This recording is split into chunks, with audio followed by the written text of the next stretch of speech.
Meu nome é Milena e Marilene. Hoje nós vamos trazer um bate-papo tendo como ênfase o livro Experiências Contemporâneas sobre a Morte e o Morrer, de Rodrigo Luz e Daniela Freitas Bastos, que tem ali a contribuição do legado de Elizabeth Kubler.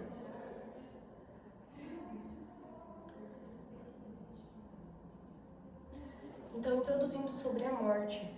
Ser convidado para estar ao lado de alguém é algo muito íntimo. Então, essa pessoa pode trazer ali muitas questões mal resolvidas, questões familiares, questões sociais. Então, é muito importante que a gente incentive a autonomia dessa pessoa. Aqui no livro, tem uma frase muito interessante que diz: não se pode ajudar os homens fazendo por eles constantemente o que eles mesmos podem e devem fazer por si mesmos. Então, não cabe muitas vezes a nós. Então, incentivar essa autonomia do paciente é muito importante. Então, quando esse enfermo está ali no hospital, geralmente ele é tratado sem ter o direito de opinar. Então, ali, os profissionais, as enfermeiras, todo mundo vai querer tomar as decisões por ele. Mas a gente tem que ter esse olhar mais empático para esse paciente. Além de tudo isso, na hora da escuta ativa desses doentes, a gente tem que levar em consideração a nossa condição perante a morte, porque não tem como escutar esse paciente sem ao mesmo ter ali um conhecimento a respeito da morte. Enquanto nós mesmos ainda tivermos medo e pavor a respeito da morte, como nós vamos passar esse alívio para o nosso paciente? Então, é muito importante compreender a singularidade e como esse próprio paciente enxerga, como é a visão dele sobre a morte. Ali no livro também fala sobre a história da própria Elizabeth, em que ela era trigêmea, e essa dificuldade da singularidade, em que todos enxergavam as trigêmeas como se fossem as mesmas pessoas. E ela sentia essa necessidade de ser tratada de forma diferente. Então mostra e enfatiza a importância de olhar para esses pacientes de acordo com a singularidade de cada um. Trazendo para psicólogos hospitalares, é necessário que o profissional tenha esse olhar para o paciente, de cuidado, de compaixão, mas não esquecendo da posição dele de cuidador, porque muitas vezes pode acontecer do paciente se envolver muito com o profissional e o profissional com o paciente, fazendo com que o profissional acabe adentrando na situação do paciente. E isso faz com que o profissional acabe esquecendo de si mesmo, de não avaliar os seus sentimentos, as suas emoções e deixando de lado até mesmo a sua vida familiar, sua vida de lazer e vivendo intensamente dentro do vínculo hospitalar, cuidando dos pacientes. É importante o profissional estar sempre atento aos seus sentimentos, às suas emoções, mas com um olhar compassivo e, se precisar, até mesmo chorar com o seu paciente. A religião e a espiritualidade desempenham um papel crucial na forma como as pessoas compreendem e enfrentam a morte.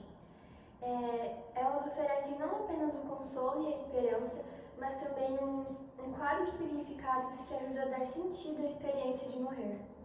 Diferentes tradições religiosas representam diversas narrativas sobre o que acontece após a morte, e isso pode trazer maior conforto e maior sensação de paz para as pessoas lidar com a perda e lidar com o luto em si. Compreender essa influência da religião e essa espiritualidade é essencial para profissionais da saúde, porque nos permite oferecer um cuidado mais sensível e humanizado para o nossos pacientes. Eu gostaria de dar ênfase também à última parte do livro que ela relatou, que a experiência pessoal dela, cuja experiência com a morte começou durante a infância dela, com a morte da sua avó, que teve as pernas amputadas devido a uma doença vascular que ela cometeu na época, e que ela continuou a sofrer com a dor fantasma do membro. Foi amputado, mas ela sentia a dor como se ainda estivesse ali.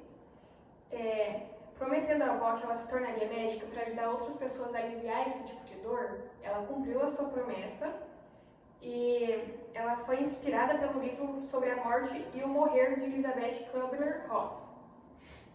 Ela se dedicou a entender e aliviar o sofrimento dos pacientes que estavam em fase terminal.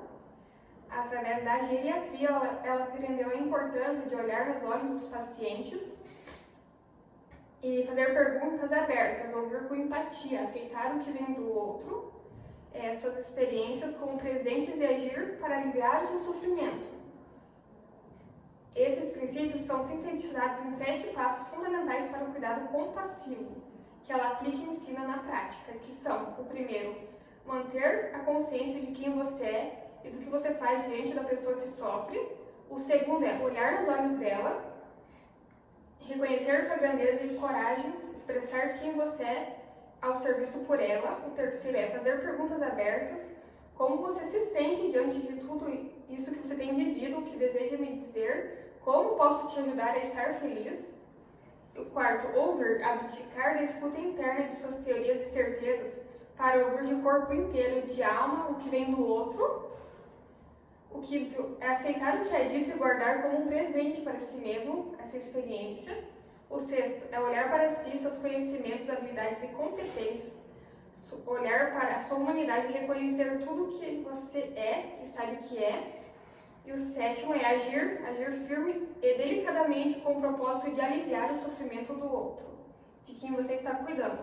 Eu achei esse relato de extrema importância porque ilustra a profunda conexão entre a experiência pessoal e a prática profissional que tem que ter dentro desse campo, especialmente nos cuidados paliativos, né? A autora ela destaca a necessidade da humanização na medicina, da psicologia hospitalar também, enfatizando que a escuta ativa é de extrema importância, precisa ter mais empatia, uma ação mais compassiva.